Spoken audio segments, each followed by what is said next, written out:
आज हम परमेश्वर के वचन के एक अनोखे पहलू को समझने की कोशिश करेंगे। यह एक ऐसा सत्य है जो हमारी आंखों के सामने होते हुए भी अक्सर हमारी समझ से छूट जाता है। यह सत्य इतना शक्तिशाली है कि अगर हम इसे समझ लें तो यह हमारे जीवन को बदल सकता है और हमारी आत्मिक यात्रा को और मजबूत बना सकता है। बाइबल में नमक का कई बार उल्लेख किया गया है। यह एक साधारण चीज लग सकती है, लेकिन इसके पीछे गहरे आध्यात्मिक अर्थ छिपे हुए हैं जिन पर हम अक्सर ध्यान नहीं देते। आज हम इन्हीं अर्थों को समझने की कोशिश करेंगे। मेरा आपसे निवेदन है कि आप अपने दिल और दिमाग को पवित्र आत्मा के लिए खोलें ताकि वह आपसे बात करे और परमेश्वर के वचन में छिपे इन रहस्यों को आपके लिए प्रकट करे। बाइबल में नमक की वाचा का उल्लेख पुराने नियम में किया गया है, विशेष रूप से गिनती 18 का 19 और 2 इतिहास 13 का 5 में। गिनती 18 का 19 में लिखा है, इजरायलियों के पवित्र भेंटों में से जो कुछ भी अलग रखा गया है और जो वे प्रभु के लिए चढ़ाते हैं, वह मैं तुझे और तेरे पुत्रों और पुत्रियों को सदा के लिए देता हूँ। यह प्रभु के सामने एक सदा रहने वाली नमक की वाचा है, तुम्हारे और तुम्हारी संतान के लिए। यह वाचा क्यों की गई और परमेश्वर ने इसके लिए नमक को क्यों चुना, यह समझने के लिए हमें नमक के गुणों को देखना होगा। नमक सड़न और दूषण को रोकने वाला एक साधारण पदार्थ है। यह शुद्धता और स्थिरता का प्रतीक है। परमेश्वर ने नमक को इस वाचा का प्रतीक इसीलिए बनाया क्योंकि यह एक सरल और स्थायी चीज है जो सड़न को रोकती है और चीजों को सुरक्षित रखती है। यह हमें सिखाता है कि परमेश्वर का प्रेम और उसकी वाचा भी सदा के लिए अटल है। आइए हम इस सत्य को अपने जीवन में आत्मसात करें। परमेश्वर हमें आशीर्वाद दे ताकि हम उसकी वाणी को सुन सकें और इस सादे से प्रतीक में छिपे गहरे अर्थ को समझ सकें। जब परमेश्वर ने नमक के साथ वाचा की तो इसका मतलब एक ऐसे संबंध से था जो हमेशा बना रहेगा, एक ऐसा रिश्ता जो कभी खत्म नहीं होगा, जो हमेशा के लिए स्थायी रहेगा। यह वाचा संरक्षण और शाश्वत वादे का प्रतीक थी, लेकिन इसका अर्थ सिर्फ यहीं तक सीमित नहीं है। पुराने समय में नमक शुद्धता और अविनाशीता का प्रतीक था। जब परमेश्वर ने नमक की वाचा बनाई तो इसका मतलब सिर्फ संरक्षण का वादा नहीं था, बल्कि शुद्धता, पवित्रता और अपने लोगों के साथ एक अटूट संबंध की बात थी। यह वाचा हमें परमेश्वर की सच्चाई, उसकी निष्ठा और अपने लोगों के प्रति उसकी अडिग प्रतिबद्धता की याद दिलाती है। अब नए नियम में चलते हैं जहां यीशु ने नमक के महत्व को और गहराई से समझाया। मत्ती 5 का 13 में यीशु कहते हैं, तुम पृथ्वी के नमक हो, लेकिन अगर नमक अपना स्वाद खो देता है तो उसे फिर से नमकीन कैसे बनाया जा सकता है। वह किसी काम का नहीं रहता, बस उसे बाहर फेंक दिया जाता है और लोग उसे पैरों तले रौंदते हैं। यहाँ यीशु अपने अनुयायियों को पृथ्वी का नमक कहते हैं। इसका मतलब है कि मसीही होने के नाते हमें इस संसार में आत्मिक शुद्धता और अच्छाई बनाए रखने के लिए बुलाया गया है। जैसे नमक भोजन को सड़ने से बचाता है, वैसे ही हमें संसार को पाप और बुराई से बचाने का काम करना है। हमें अपने जीवन में पवित्रता और सच्चाई को बनाए रखना है ताकि हम दूसरों को भी यही रास्ता दिखा सकें। लेकिन यीशु हमें यह भी समझाते हैं कि अगर नमक अपना स्वाद खो देता है तो वह किसी काम का नहीं रहता। यह हमें सिखाता है कि हमारा मसीही जीवन तभी प्रभावशाली होगा जब हम अपने आत्मिक गुणों को बनाए रखें। अगर हम संसार के पाप और बुराई में डूब जाते हैं और अपनी विशिष्टता खो देते हैं तो हम परमेश्वर के काम में प्रभावी नहीं रह पाएंगे। यह हमें याद दिलाता है कि हमें हमेशा अपनी आत्मिक शुद्धता बनाए रखनी चाहिए। यह सिर्फ हमारी नहीं बल्कि परमेश्वर की महिमा के लिए है, ताकि हम इस संसार में उसके प्रेम और सच्चाई को फैलाने का काम कर सकें। आत्मिक युद्ध में नमक की शक्ति।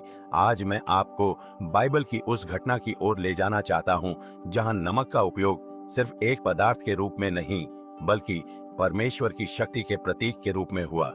यह घटना 2 राजा 2 का 19 से 22 से में उल्लेखित है।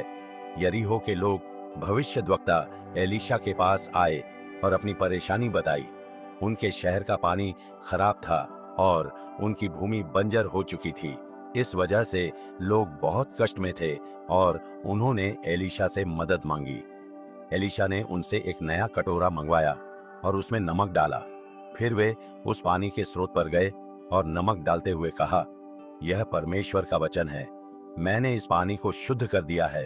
अब यह न मृत्यु का कारण बनेगा और न ही भूमि को बंजर बनाएगा। और उसी पल पानी शुद्ध हो गया और आज तक ऐसा ही है। यह सिर्फ पानी को चंगा करने की कहानी नहीं है, यह आत्मिक शक्ति और परमेश्वर की उपस्थिति की कहानी है। यरीहो का शहर श्रापित था, उसका पानी खराब और भूमि बंजर थी, लेकिन जब नमक का उपयोग हुआ और परमेश्वर का वचन बोला गया तो श्राप टूट गया, भूमि चंगी हो गई और जीवन लौट आया। यह घटना हमें सिखाती है कि नमक केवल एक साधारण पदार्थ नहीं था, यह परमेश्वर की शक्ति का प्रतीक था। यह चंगाई, पुनर्स्थापन, श्राप को तोड़ने और मृत्यु के स्थान पर जीवन लाने का माध्यम बना। भाइयों और बहनों, यही शक्ति आज भी हमारे लिए उपलब्ध है। जब हम पृथ्वी के नमक के रूप में जीवन जीते हैं और परमेश्वर के वचन को अपने जीवन में शामिल करते हैं, तो हम वह शक्ति अपने साथ रखते हैं जो चंगाई ला सकती है, श्राप को मिटा सकती है, जीवन को पुनः स्थापित कर सकती है और अंधकार की शक्तियों को पीछे धकेल सकती है। यह हमें याद दिलाता है कि हमें परमेश्वर पर भरोसा रखना है और उसके वचन के अनुसार चलना है। उसकी शक्ति के सहारे हम इस संसार में उसकी महिमा को प्रकट कर सकते हैं और दूसरों के जीवन में भी प्रकाश फैला सकते हैं। बहुत से परमेश्वर के लोग एक सत्य साझा करते हैं जो उनके जीवन में शक्ति का स्रोत बना है, एक ऐसा सत्य जिसने उन्हें आध्यात्मिक संघर्षों में सहारा दिया, एक ऐसा सत्य जिसे मैं मानता हूं कि यह आपके प्रार्थना जीवन को बदल सकता है। वह है प्रार्थना में नमक की शक्ति। प्रार्थना में नमक का उपयोग एक गहरा अर्थ रखता है। बाइबल में नमक अक्सर बलिदान से जुड़ा हुआ है। लेवितिकस 2:13 में परमेश्वर ने कहा कि हर अनाज के बलिदान में नमक डाला जाए।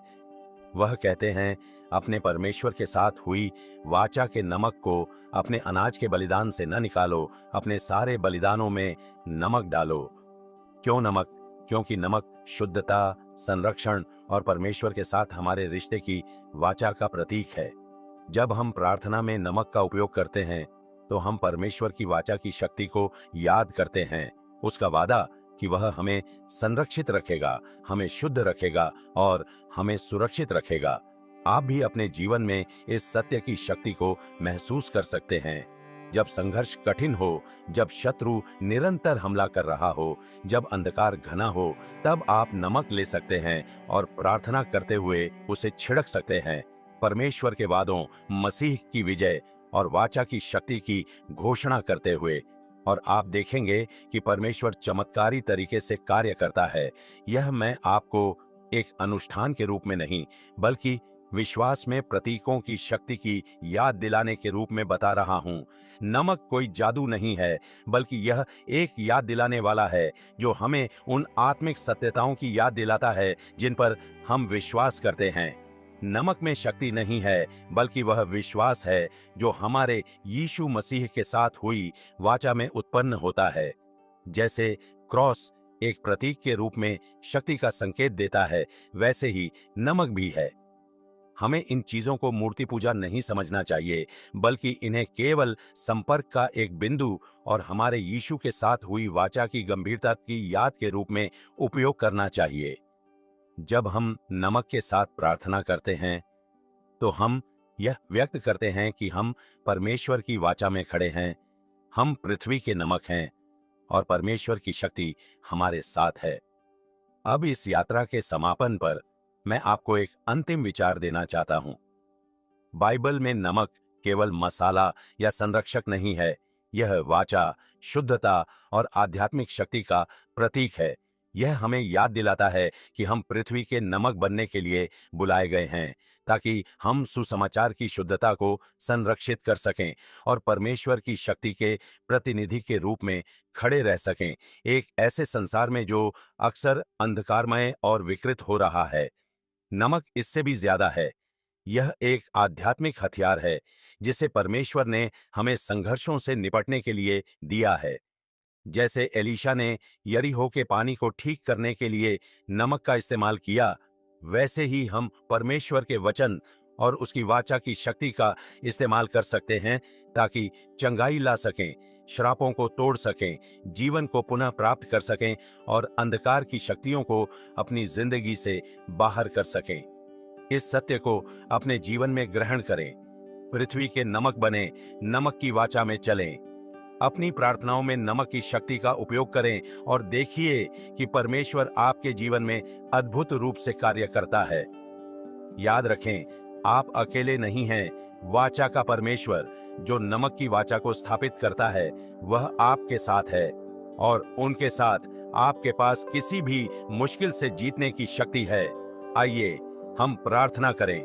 स्वर्गीय परमेश्वर, हम तेरा धन्यवाद करते हैं जो तूने आज हमें अपना वचन और सत्य दिखाया। हम नमक की वाचा के लिए तेरा आभार व्यक्त करते हैं जो हमें संरक्षण, शुद्धता और शक्ति का वादा देता है। प्रभु, कृपया हमें अपने मार्ग पर चलने की शक्ति दे ताकि हम उस वाचा में खड़े रहें जो तूने हमसे बनाई है। हम तेरी शक्ति, तेरी चंगाई और तेरे पुनर्स्थापन को इस संसार में फैलाने के लिए तैयार हैं। और जैसे हम आगे बढ़ें, हम तेरी वाचा की शक्ति को अपने साथ लेकर चलें ताकि हम जीवन ला सकें और अंधकार को दूर कर सकें। यीशु के नाम में हम यह प्रार्थना करते हैं, आमीन। धन्यवाद कि आपने यह वीडियो देखा। अगर आपको इस वीडियो से कुछ नया सीखने या समझने का मौका मिला हो तो इसे लाइक करें और अपनी राय नीचे कमेंट में जरूर साझा करें। आगे भी ऐसी प्रेरणादायक और इंटरेस्टिंग कंटेंट आने वाली है, इसलिए चैनल को सब्सक्राइब करें ताकि कोई भी वीडियो आपसे ना छूटे। और स्क्रीन पर दिए गए किसी भी वीडियो पर क्लिक करके बाइबल के बारे में और जानें। परमेश्वर आपके दिन को आशीर्वादित और मार्गदर्शित करें। प्रभु के सामर्थ्य में नमक की वाचा में चलें। आमीन। जय मसीह की, जय यीशु।